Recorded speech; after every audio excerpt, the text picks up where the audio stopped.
जय हिंद साथियों। बिहार पुलिस के लिए महत्वपूर्ण प्रश्न है दोस्तों। आज के सेट में जो है टॉप जो है 30 क्वेश्चन दोस्तों देखने को मिलेगा। पॉलिटी का सारा प्रश्न है दोस्तों, इंपॉर्टेंट प्रश्न है। सारा प्रश्न आज आपको जो है पॉलिटी का प्रश्न देखने को मिलेगा दोस्तों। टोटल जो है 30 क्वेश्चन है। आप सभी का आज का पकड़ पता चल जाएगा टेस्ट देने के बाद आपका पॉलिटी में कैसा पकड़ है। 30 में 30 सही हो जाता है तो समझ लीजिए आपका पॉलिटी में अच्छा पकड़ है दोस्तों। 30 में से थोड़ा सा कम होता है समझ लीजिए थोड़ा कम पकड़ है। आप लोग पढ़ने की जरूरत है, पॉलिटी को फिर से रिवीजन करने की जरूरत है। आप सिर्फ टेंशन मत लीजिए, हम रिवीजन कराते रहेंगे हर सब्जेक्ट का। टॉपिक वाइज टॉपिक करके प्रैक्टिस सेट अलग लाते हैं दोस्तों, और बीच बीच में टॉपिक वाइज टॉपिक लाते हैं क्योंकि आपको पता चल सके कि ये कैसा कैसा क्वेश्चन पूछा जाता है। ये सारा प्रश्न जो है एग्जाम में छपने वाला प्रश्न होता है दोस्तों। आप सभी से रिक्वेस्ट करते हैं कि पूरा लास्ट तक देखिएगा। इनमें से लास्ट में प्रश्न आपको इंपॉर्टेंट सा प्रश्न देखने को मिलेगा दोस्तों, ठीक है। टोटल जो है 30 क्वेश्चन देखने को मिलेगा आज के सेट में। देखिए इससे पहले आप लोग प्रैक्टिस सेट नहीं लगाए तो आप लोग जरूर लगाते चलिएगा चैनल पे जाके। और क्लास का टाइमिंग है दोस्तों रात 8 बजे प्रत्येक दिन होता है दोस्तों। आप लोग रात 8 बजे आके क्लास को जरूर देखिए दोस्तों, ठीक है। आप सभी अभी लूसेंट का प्रैक्टिस सेट करना चाहते हैं दोस्तों, यूट्यूब चैनल पे जाइए, प्लेलिस्ट बना हुआ है। आप वहाँ पर जाके आप लूसेंट का भी प्रैक्टिस सेट लगा सकते हैं दोस्तों। वहाँ पे सारा इंपॉर्टेंट सब क्वेश्चन रहता है। आपको ज्योग्राफी का भी बहुत सारा क्वेश्चन वहाँ पे अवेलेबल है। वहाँ पे जाके आप लोग टेस्ट दे सकते हैं। आपको प्रैक्टिस सेट लगाइए और ज्योग्राफी में देखिए पकड़ मेरा कैसा होता है। समय न बर्बाद करते हुए चलेंगे डायरेक्ट चलेंगे क्वेश्चन करो दोस्तों। आपको अभी तक अपना परिवार को मजबूत नहीं बनाया है तो मजबूत बनाते हुए और वीडियो को लाइक करके अपने दोस्तों शेयर जरूर कर दीजिए जो बिहार पुलिस की तैयारी करते होंगे। ऐसा नहीं कि बिहार पुलिस के लिए आप लोग तैयारी कर रहे हैं, एसएससी जीडी, आप लोग दिल्ली पुलिस, यूपी पुलिस, तो उन सभी के लिए एग्जाम के लिए सभी इंपॉर्टेंट प्रश्न होता है दोस्तों। ऐसा नहीं कि बिहार पुलिस के लिए पर्सनल है, सभी एग्जाम के लिए आपको यूजफुल होने वाला है दोस्तों। पहला प्रश्न को देखिए। प्रश्न कहता है दोस्तों, निम्नलिखित में से किसको जो है संविधान द्वारा मौलिक अधिकारों को लागू करने की शक्ति दी गई है। प्रश्न को अच्छे समझ लीजिएगा दोस्तों क्या कहता है। प्रश्न कहता है दोस्तों, निम्नलिखित में से किसको जो है संविधान द्वारा मौलिक अधिकारों को लागू करने की शक्ति दी गई दोस्तों। आप सभी चार ऑप्शन दिख रहे हैं आपके सामने, इनका राइट आंसर क्या होता है आप लोग जरूर बता दीजिए दोस्तों, ठीक है। देखिए साथियों, इनका जो है राइट आंसर हो जाता है दोस्तों ऑप्शन नंबर डी। सर्वोच्च न्यायालय एवं उच्च न्यायालय को जो है राइट शक्ति दे रखा है दोस्तों। आप सभी को याद रखना चाहिए। जिस साथियों ने ऑप्शन नंबर डी दे रहे हैं उन सभी मेरे प्यारे भाई बहन का सही होता है दोस्तों ऑप्शन नंबर डी। सर्वोच्च न्यायालय एवं उच्च न्यायालय को शक्ति दी गई है मौलिक अधिकारों के द्वारा, ठीक है दोस्तों। आप सभी याद रखिए दोस्तों, वन का जो है आपको ऑप्शन नंबर डी होता है दोस्तों। नेक्स्ट प्रश्न को देखिए दोस्तों क्या कहता है। निम्नलिखित में से किस संविधान संशोधन अधिनियम को लघु संविधान कहा गया दोस्तों, ठीक है। आप सभी को कहा जाएगा लघु संविधान के संशोधन के द्वारा क्या गया, आप सभी को ये पता होना चाहिए। चार ऑप्शन में से राइट आंसर क्या होता है दोस्तों, फटाफट बताते चलिए दोस्तों, ठीक है। देखिए साथियों, जिसने भी ऑप्शन नंबर ए दे रहे हैं उन सभी मेरे प्यारे भाई बहन का सही होता है दोस्तों। 42वें संविधान संशोधन के लघु संविधान कहा जाता है दोस्तों। उनका जो है 42वें संविधान संशोधन 1976 में हुआ था। उन्हीं संविधान संशोधन को लघु संविधान भी कहा गया है। आप सभी याद रखिए दोस्तों। नेक्स्ट प्रश्न को देख लीजिए क्या कहता है। जम्मू एवं कश्मीर के राज्यपाल की नियुक्ति कौन करता है दोस्तों, आप लोग बता दीजिएगा। 3 नंबर का राइट आंसर क्या होता है। देखिए साथियों, जिसने भी ऑप्शन नंबर डी दे रहे उन मेरे प्यारे भाई बहन सभी साथियों का सही होता है ऑप्शन नंबर डी। भारत के राष्ट्रपति नियुक्ति करता है दोस्तों राज्यपाल का। जम्मू एवं कश्मीर के राज्यपाल की नियुक्ति कौन करता है दोस्तों, आप सभी को याद रखना चाहिए। राष्ट्रपति, भारत के राष्ट्रपति करते हैं। ऑप्शन नंबर डी 3 का जो है option number D right answer होता है दोस्तों। आप सभी को याद रखना चाहिए। देखिए 4 नंबर प्रश्न क्या कहता है दोस्तों। भारत में पंचायती राज व्यवस्था सर्वप्रथम राजस्थान में और डैश में प्रारंभ की गई थी दोस्तों। प्रश्न को अच्छे से समझ लीजिएगा तो आपका राइट आंसर हो जा बता दीजिए आप सभी। भारत में पंचायती राज व्यवस्था जो है दोस्तों सर्वप्रथम राजस्थान और डैश में प्रारंभ की गई थी। 2 राज्य के बारे में पूछा रहे, एक तो पहला वाला राजस्थान नागौर जिला में किया गया था दोस्तों, ठीक है। 1959 में उस टाइम के प्रधानमंत्री थे आपका हो जाता है पंडित जवाहरलाल नेहरू जी थे उस टाइम के। अभी दूसरा राज्य पूछा जा रहा है दोस्तों। 4 का राइट आंसर क्या हो जाता है आप लोग बता दीजिए दोस्तों। इनका जो है right answer option number D होता है दोस्तों। जिसने भी डी बता रहे उन प्यारे भाई बहन सभी साथियों का सही होता है। 4 का जो है option number D Andhra Pradesh right answer होता है दोस्तों। 5 का प्रश्न को एक बार देख लीजिए क्या कहता है दोस्तों। पंचायत के चुनाव कराने हेतु निर्णय किसके द्वारा लिया जाता है। 5 नंबर का राइट आंसर क्या हो जाता है दोस्तों, आप सभी को बताना चाहिए। बहुत अच्छा प्रश्न भी है। देखिए साथियों, आप सभी को याद रखना चाहिए ऑप्शन नंबर बी जो है राज्य सरकार होता है दोस्तों। जिसने भी बी नंबर बता रहे हैं उन प्यारे भाई बहन साथियों का सही होता है दोस्तों। ऑप्शन नंबर बी राज्य सरकार होता है। देखिए तो साथियों, नेक्स्ट प्रश्न को देख लीजिए। 6 नंबर प्रश्न कहता है एक विकास खंड पर पंचायत सीमित होती है। आपको 6 नंबर का राइट आंसर क्या हो जाता है दोस्तों, आप सभी को बताना चाहिए। प्रश्न को समझिए, एक विकास खंड पर पंचायत समिति होती है दोस्तों। 6 नंबर का जो है राइट आंसर होता है दोस्तों।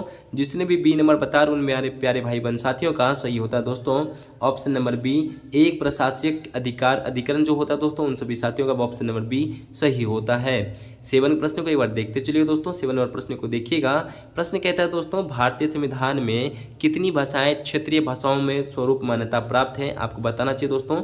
ठीक है दोस्तों, 7 नंबर का जो है राइट आंसर क्या होता है। प्रश्नों को समझिए अच्छे से। भारतीय संविधान में कितनी भाषाएं क्षेत्रीय भाषाओं के रूप में मान्यता प्राप्त है? जिसने भी डी दे रहे हैं उन मेरे दोस्तों का सभी का सही होता है दोस्तों ऑप्शन नंबर डी। सभी मेरे प्यारे भाई बहन का सही है ऑप्शन नंबर डी। 22 भाषाओं का मान्यता प्राप्त है दोस्तों। 8 नंबर का प्रश्न को देखिएगा दोस्तों, क्या कहता है? किस संविधान संशोधन बिल के द्वारा वोट देने की आयु 21 वर्ष से घटाकर 18 वर्ष कर दी गई है? आपसे पूछा रहे दोस्तों, संविधान संशोधन जो है बिल के द्वारा वोट देने की आयु 21 से घटाकर 18 वर्ष कर दी गई है। जिसने भी ऑप्शन नंबर सी दे रहे मेरे प्यारे भाई बहन उन सभी साथियों का सही होता है दोस्तों। 61वां संविधान संशोधन करके 21 से घटाकर 18 कर दिया गया है। ऑप्शन नंबर सी जो है सही होता है दोस्तों। जिसने भी सी दे रहे मेरे प्यारे भाई बहन का सभी का सही होता है।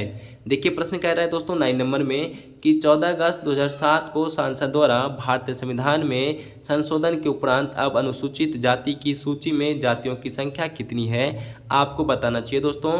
क्वेश्चन नंबर 9 का प्रश्न क्या कहता है? वीडियो को एक बार रोक लीजिए, अच्छे से पढ़िए 9 नंबर का, तब आप लोग आंसर बताइएगा दोस्तों 9 नंबर का राइट आंसर क्या होता है। देखिए साथियों, जिसने भी ऑप्शन नंबर बी दे रहे 1206 उन सभी मेरे प्यारी भाई बहन का सही होता है दोस्तों। 1206 जातियों का संख्या थी, आप लोग याद रखना चाहिए दोस्तों। ठीक है, देखिए 10 नंबर प्रश्न क्या कहता है एक बार देख लीजिए दोस्तों। कहता है कि हमारे संविधान के अनुसार राज्य भाषा का कार्यकाल क्या होता है दोस्तों? आप सभी को याद रखना चाहिए। हमारे संविधान के अनुसार जो है राज्यसभा का कार्यकाल पूछा रहे दोस्तों। ये सब प्रश्न जो है कितने बार आ चुका है एग्जाम में और पूछा जाता है बार बार प्रश्न को। 10 नंबर का प्रश्न को आपको बताना चाहिए दोस्तों कितना राइट आंसर होता है दोस्तों। ठीक है, देखिए दोस्तों इनका जो है राइट आंसर होता है ऑप्शन नंबर डी। समाप्त होने का विषय नहीं है दोस्तों, इनमें से ऑप्शन नंबर डी होता है दोस्तों। जिसने भी डी बता रहे उन सभी साथियों का सही होता है दोस्तों। ठीक है, इनका जो है करेक्ट हमारे संविधान के अनुसार राज्यसभा का कार्यकाल क्या होता है? इनका राइट आंसर होता है दोस्तों डी, जो है समाप्त होने का विषय नहीं है दोस्तों। आप लोग देखिएगा आगे प्रश्न को क्या कहता है। एक गैर सदस्य के रूप में सांसद के किसी एक सदन की कार्यवाही में भाग ले सकता है? देखिए क्या कहता है, प्रश्न को अच्छे से समझिए आप लोग। प्रश्न कहता है दोस्तों कि एक गैर सदस्य के रूप में सांसद के किसी एक सदन की कार्यवाही में भाग ले सकता है। इसका राइट आंसर क्या होता है दोस्तों? आप लोग बता दीजिएगा दोस्तों। ठीक है, इनका राइट आंसर होता है दोस्तों, जिसने भी सी दे रहे मेरे प्यारे सभी साथियों का सही होता है दोस्तों महान्यवादी राइट आंसर होता है दोस्तों। आप लोग सही बता रहे हैं, option number C right answer सही होता है दोस्तों। 12 नंबर प्रश्न को एक बार देख लीजिए क्या कहता है। श्रीमती जो है प्रतिभा पाटिल का भारतीय गणतंत्र के राष्ट्रपति के रूप में क्रम क्या है? आपसे पूछा रहा है कि जो है राष्ट्रपति थी श्रीमती प्रतिभा देवी सिंह पाटिल, इनका कार्यकाल जो है आपको रूप में क्रम क्या है? नंबर पूछा जा रहा है कितने नंबर की राष्ट्रपति बनी थी ये। अब महिला में प्रथम महिला ये बनी थी। ठीक है दोस्तों, पूछा जाता क्वेश्चन कि भारत की प्रथम महिला राष्ट्रपति कौन थी, तो आपको बताना चाहिए दोस्तों श्रीमती प्रतिभा देवी सिंह पाटिल। इनका क्रम पूछा जा रहा है, आपको बताना चाहिए दोस्तों क्रम। आप लोग बता दिए एपीजे अब्दुल कलाम का क्रम क्या है दोस्तों। ठीक है दोस्तों, इनका जो है राइट आंसर होता है दोस्तों 12वां स्थान होता है दोस्तों। 12वां स्थान पे ये राष्ट्रपति बनी थी, सभी को याद रखना चाहिए। Option number C right answer होता है दोस्तों 12 नंबर का। आप लोग कमेंट में जरूर बता दी एपीजे अब्दुल कलाम का कार्यकाल क्रम क्या था राष्ट्रपति बनने का। ठीक है दोस्तों, आप लोग कमेंट में बताइए, हम लोग देखते हैं आपका कमेंट में। देखिए 13वां प्रश्न कहता है दोस्तों, भारत में जो है चलित न्यायालय इनका मानसूत्र है दोस्तों। आपको बताना चाहिए 13 नंबर का राइट आंसर क्या हो जाता है।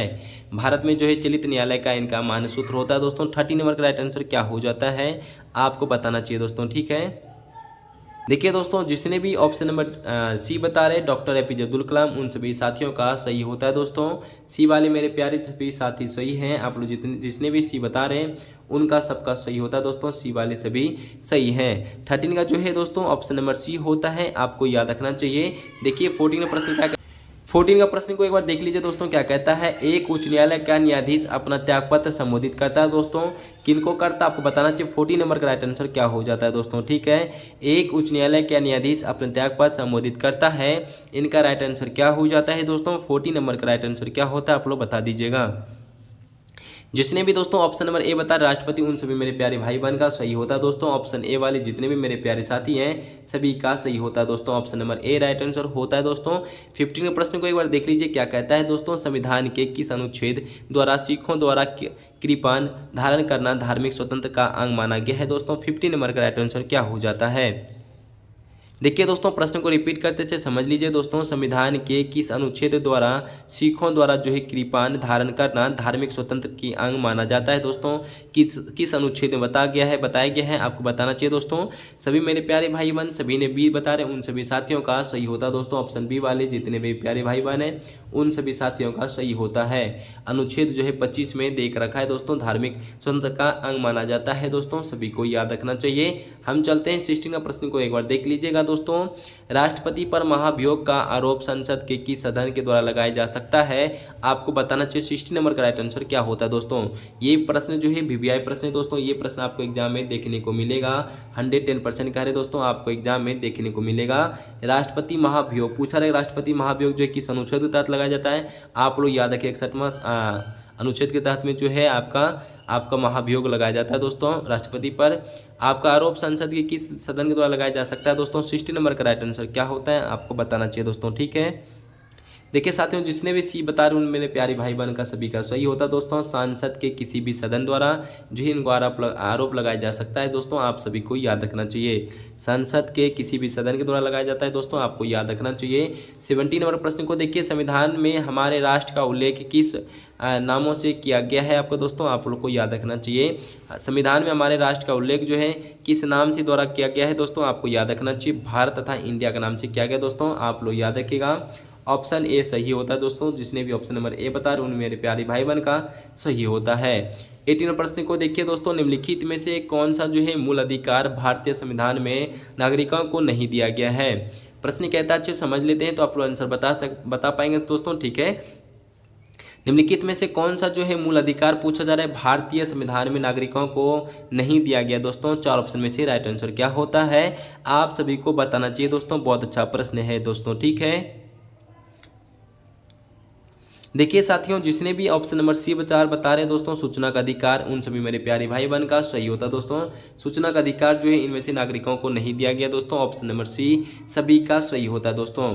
देखिए 19वां प्रश्न को क्या कहता है दोस्तों, भारत के किस राज्य में सर्वप्रथम महिला मुख्यमंत्री हुई थी आपको बताना चाहिए दोस्तों। बहुत अच्छा प्रश्न है, ये सब प्रश्न देखने को मिलेगा एग्जाम हॉल में। भारत के किस राज्य में सर्वप्रथम जो है पूछा जा रहा है महिला मुख्यमंत्री हुई थी, आपको 19 नंबर का राइट आंसर क्या हो जाता है आपको बताना चाहिए दोस्तों। जिसने भी ऑप्शन नंबर ए बता रहे उत्तर प्रदेश, उन सभी साथियों का सही होता है। ऑप्शन ए वाले जितने भी मेरे प्यारे साथी हैं उनका सही होता है। 19 नंबर का ऑप्शन नंबर ए होता है दोस्तों। हम चलते हैं 20 नंबर का दोस्तों, क्या कहता है पंचायतों को संवैधानिक दर्जा जो है प्रदान किया गया था, आपको बताना चाहिए दोस्तों किस अनुच्छेद के तहत, ठीक है। किस अनुच्छेद के अंतर्गत बताया पंचायतों को संवैधानिक दर्जा प्रदान किया गया था। 20 नंबर का जो है प्रश्न क्या कहता है दोस्तों आपको बताना चाहिए, ठीक है। इनका जो है राइट आंसर होता है दोस्तों ऑप्शन नंबर बी नंबर होता है दोस्तों। अनुच्छेद 243 के अंतर्गत जो है आपको संवैधानिक दर्जा प्राप्त है पंचायतों को, आपको याद रखना चाहिए। जिसने भी बी बता रहे उन सभी मेरे प्यारे साथियों का सही होता है।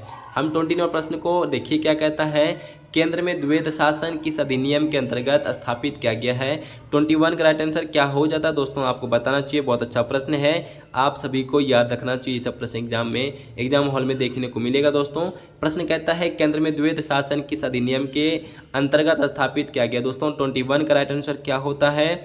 जिसने भी सी बता रहे दोस्तों उन सभी मेरे प्यारे भाई बहन का सही होता है। भारत सरकार अधिनियम 1935 के तहत इनका जो है स्थापित किया गया दोस्तों, आप सभी को याद रखना चाहिए। 21 का option number C important question था दोस्तों, आप सभी को नोट करना चाहिए कॉपी में।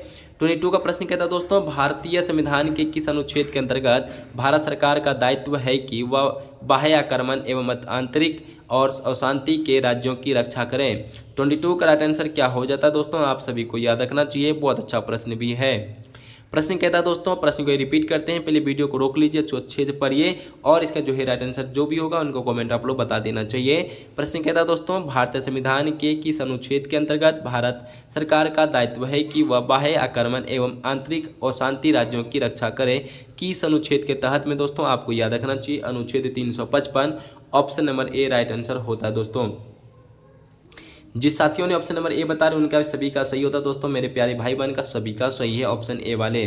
देखिए 23 का प्रश्न क्या कहता है दोस्तों, गीत जो है जनगण मन को भारत के राष्ट्रगान के रूप में किस वर्ष स्वीकृत किया गया था दोस्तों। 23 का राइट आंसर क्या होता है, आप सभी को याद रखना चाहिए दोस्तों। प्रश्न को रिपीट कर देते हैं, गीत जो है जनगण मन को भारत के राष्ट्रगान के रूप में किस वर्ष स्वीकृत किया गया था दोस्तों। 23 का राइट आंसर होता है 1950 में। जिसने भी 1950 बता रहे उन सभी साथियों का सही होता है दोस्तों। ऑप्शन सी वाले सभी सही हैं, जिसने भी बता रहे ऑप्शन नंबर सी उन मेरे प्यारे भाई बहन का सही होता है दोस्तों। 24 का प्रश्न को देखिए क्या कहता है, भारत का जो है अंतिम अंग्रेज वायसराय कौन था, आपको बताना चाहिए। 24 का राइट आंसर क्या हो जाता है, भारत का जो है अंतिम अंग्रेज वायसराय कौन था। 24 का राइट आंसर क्या हो जाता है दोस्तों, आप सभी को याद रखना चाहिए। जिसने भी बता रहे दोस्तों लॉर्ड माउंटबेटन उन मेरे प्यारे भाई बहन का सभी का सही है। सी वाले जितने मेरे प्यारे भाई बहन हैं उनका सभी का सही होता है दोस्तों। सभी का अच्छा क्वेश्चन सही होते जा रहा है। भारत का जो है अंतिम अंग्रेज वायसराय कौन था, लॉर्ड माउंटबेटन राइट आंसर होता है दोस्तों।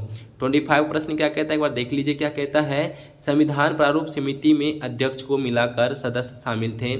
आपको बताना चाहिए कितना जो है शामिल थे, संविधान प्रारूप समिति के अध्यक्ष को मिलाकर सदस्य शामिल थे। प्रश्न है कि यहाँ पर भी आप चाहें तो ऐड कर सकते हैं, संविधान प्रारूप समिति अध्यक्ष कौन होता है दोस्तों। यहाँ पे आपका पहला प्रश्न होता है दोस्तों, प्रारूप समिति अध्यक्ष पूछा जाता है तो भीमराव अम्बेडकर को माना जाता है दोस्तों। आपको अस्थायी अध्यक्ष पूछा जाता है डॉक्टर सत्यानंद सिन्हा, अस्थायी अध्यक्ष पूछा जाता है तो डॉक्टर राजेंद्र प्रसाद माना जाता है दोस्तों। ठीक है, आपका जो है अध्यक्ष मिलाकर सदस्य शामिल कितने थे। 25 का राइट आंसर क्या हो जाता है, आपको याद रखना चाहिए दोस्तों। ठीक है, टोटल जो है 7 सदस्य थे, ऑप्शन नंबर ए इनका राइट आंसर होता है। देखिए साथियों ऑप्शन नंबर ए इनका सही था, 7 सदस्य शामिल थे अध्यक्ष को मिलाकर। हम चलते हैं नेक्स्ट प्रश्न को एक बार देख लेते हैं। 26 का प्रश्न क्या कहता है, संविधान सभा द्वारा भारत के संविधान को तैयार करने के लिए कितनी समितियों का गठन किया गया था, आपको याद रखना चाहिए। 26 का राइट आंसर क्या होता है। प्रश्न को अच्छे से समझ लेते हैं तो आप बता पाएंगे दोस्तों क्या कहता है प्रश्न। प्रश्न कहता है दोस्तों कि संविधान सभा द्वारा भारत के संविधान को तैयार करने के लिए कितनी समितियों का गठन किया गया था दोस्तों। 26 का राइट आंसर होता है। टोटल जो है दोस्तों गठन किया था 13 समितियों का गठन किया गया, ऑप्शन नंबर ए। जिसने ऑप्शन नंबर ए बता रहे उन सभी मेरे प्यारे भाई बहन का सही होता है, ऑप्शन ए जो है राइट आंसर था 26 का। हम चलते दोस्तों 27 प्रश्न को समझिए, कैबिनेट मिशन प्लान के अधीन बनी संविधान सभा में कितने सदस्य थे। 27 का जो है राइट आंसर क्या होता है दोस्तों, आप सभी को बताना चाहिए। बहुत अच्छा प्रश्न भी है। कैबिनेट मिशन प्लान के अधीन बनी संविधान सभा में कितने सदस्य थे। 27 का राइट आंसर क्या हो जाता है दोस्तों, आप सभी को याद रखना चाहिए। देखिए साथियों जिसने भी बता रहे 379 सदस्य थे उनका राइट आंसर सही होता है दोस्तों, option number A right answer होता है। सभी को याद रखना चाहिए दोस्तों। 389 सदस्य थे, 389 इनका सदस्य थे दोस्तों, ये आपको याद रखना चाहिए। देखिए 28 का जो है प्रश्न क्या कहता है दोस्तों, एक बार 28 का प्रश्न को देख लीजिएगा। भारत का विभाजन जो है किस तिथि को प्रारंभ आया था, आपको बताना चाहिए दोस्तों। भारत का जो विभाजन हुआ था किस तिथि को प्रारंभ आया था। 28 का राइट आंसर क्या होता है, आपको बताना चाहिए दोस्तों। ठीक है, देखिए साथियों इनका जो है राइट आंसर होता है दोस्तों 15 अगस्त 1947 को इनका राइट आंसर होता है दोस्तों, option number A right answer होता है दोस्तों। ठीक है, 15 अगस्त 1947 को इनका राइट आंसर होता है 28 का ऑप्शन नंबर ए, आप सभी को याद रखना चाहिए दोस्तों। हम चलते हैं 29 प्रश्न को देखते हैं। 29 का प्रश्न क्या कहता है एक बार देख लीजिएगा दोस्तों। ठीक है, प्रश्न कहता है दोस्तों 29 का, भारत एक संप्रभु लोकतांत्रिक गणराज्य बना, आपको बताना चाहिए कब बना था। प्रश्न को फिर रिपीट करते हैं, अच्छे समझिए। भारत के एक संप्रभु लोकतांत्रिक गणराज्य बना दोस्तों, कब बना था। 4 ऑप्शन सामने हैं, इनका राइट आंसर क्या हो जाता है, आपको बता देना चाहिए दोस्तों। ठीक है, देखिए साथियों जिसने भी सी बता रहे उन मेरे प्यारे भाई बहन का सभी का सही होता है। 26 जनवरी 1950 को जो है संप्रभु लोकतांत्रिक गणराज्य बना था दोस्तों, ऑप्शन नंबर ए सी सही होता है। सेशन का लास्ट प्रश्न था 30 नंबर प्रश्न को देखिए। 30 नंबर प्रश्न कहता है, विश्व में लिखित संविधान किस देश का सबसे विस्तृत है, आपको बताना चाहिए दोस्तों। आपका 30 नंबर प्रश्न क्या कहता है, आप लोग को बता दीजिए दोस्तों। ठीक है, प्रश्न कहता है दोस्तों विश्व में जो है लिखित संविधान किस देश को सबसे विस्तृत जो है, आपको बताना चाहिए। 30 नंबर का राइट आंसर क्या हो जाता है, आपको याद रखना चाहिए, ऑप्शन नंबर डी भारत होता है दोस्तों।